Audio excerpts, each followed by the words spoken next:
quando a gente tem uma terra muito fraca, não é nem uma terra fraca, mas aqui, por exemplo, a gente vê, né, que aqui o histórico dessa área, né, é um histórico aqui, isso aqui era uma área que estava degradada, né?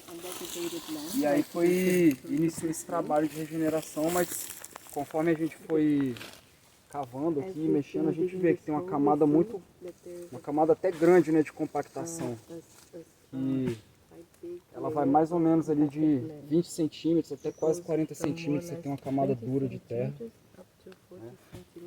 E aí o que acontece? Se a gente não fizer um bom preparo para as nossas fruteiras, elas não vão conseguir desenvolver bem as raízes, porque você tem um obstáculo físico, né? No caso, que é o solo compactado.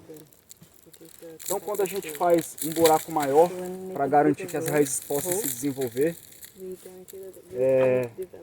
a gente acaba tendo que usar um pouco mais de adubo porque a gente está trabalhando num volume maior de terra. Né? E aqui a gente vai fazer uma adubação genérica, né? Porque a gente não fez uma análise de solo para saber de fato assim, quais seriam as quantidades exatas, né, que a gente teria que usar de cada nutriente, entendeu? Então a gente vai trabalhar aqui com uma adubação orgânica, que no caso é o esterco de gado curtido que a gente está usando aqui, que é o que a gente tem disponível hoje, né? A gente vai fazer uma adubação com um pó de rocha que é da região, que é o MB4, que é esse aqui, que ele vai contribuir principalmente com magnésio e silício. A gente vai ter a cinza, que o pessoal foi buscar mais, que a cinza ela vai contribuir principalmente com potássio e cálcio. Como é cinza mesmo? Ashes. Ashes. E tem também um fosfato.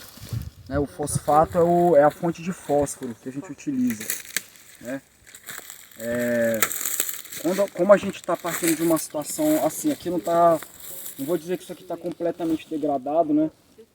Mas com certeza o subsolo, com essa camada compactada, já traz a conclusão de que grande parte desses elementos ali que estavam ali no subsolo já foram lixiviados, entendeu? Então a gente vai tentar fazer essa remineralização, né?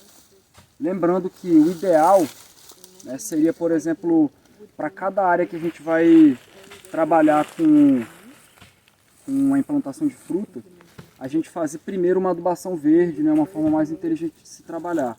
Mas it's a fertilization with plants. You're gonna sow those seeds of plants that don't need too much fertilizer, like leguminosas and some gramíneas, grasses. E aí você utiliza menos adubo porque você já tem uma condição melhor, né? O ideal seria isso, né?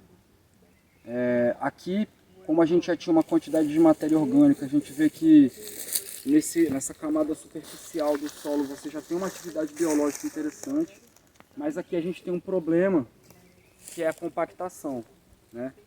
Quando a gente chega num lugar para fazer uma investigação mesmo do que está acontecendo, isso é a primeira coisa que a gente tem que observar, né? Se tem compactação no solo. Você confina as raízes, né, numa camada muito pequena. E aí a planta sente seca mais rápido, não consegue ter sustentação, aí muitas vezes tomba. Né? Então isso é um dos primeiros problemas que a gente tem que lidar. Né? Em áreas plantas para ajudar nessa percolação, para ajudar a quebrar essa camada.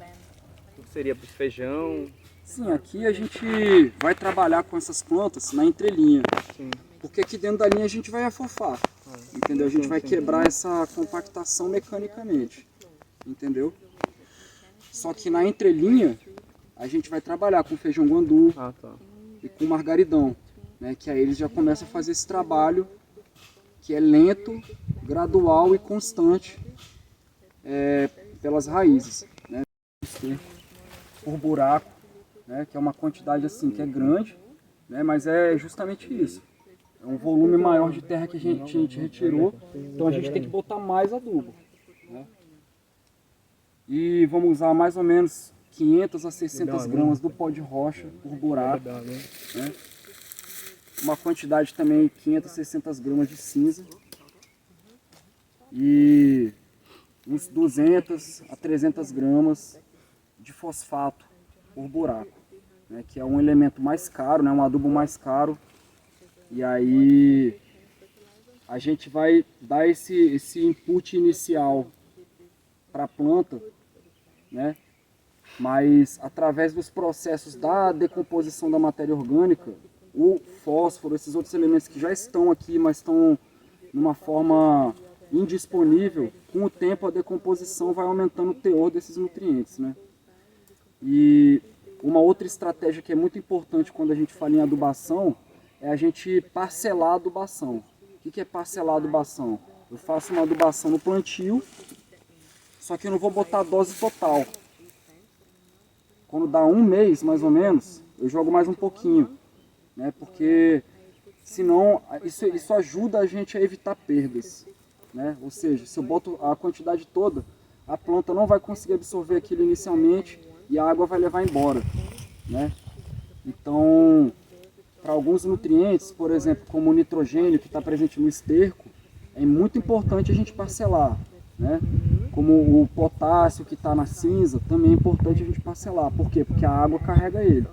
Aí você coloca mais superficial da próxima vez. Sim, aí você vai botar só o superficial. Você só afasta a matéria orgânica e o esterco e cinza, por exemplo, depois na adubação de cobertura, né?